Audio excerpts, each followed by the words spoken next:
Alright, I have just a few more problems like this. We're going to continue to get the x squared by itself. So I do so by adding 5 to both sides. That gives me 4x squared equals 25. Divide by 4 on both sides. X squared equals 25 over 4.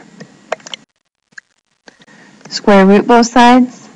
I get x is equal to plus or minus the square root of 25, which is 5, and the square root of 4, which is 2. On this next problem, I will minus 5 on both sides to get the x squared by itself. That gives me 2x squared is equal to negative 16. Divide by 2 on both sides.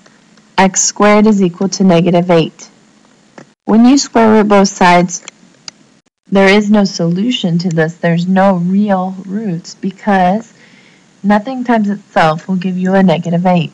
So we need to write the answer, no real roots. We cannot square root a negative number.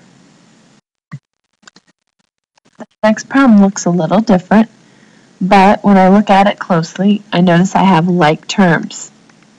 So 5 and negative 9 give me a negative 4x squared. Then what I can do to get x squared by itself is divide by negative 4. X squared equals positive 1. Square root both sides. X is equal to plus or minus 1. In this last problem I have, we would just simply add 4 to both sides to get the x squared by itself. Square root both sides.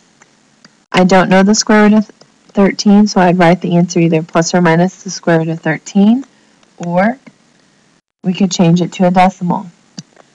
13 square root 3.61.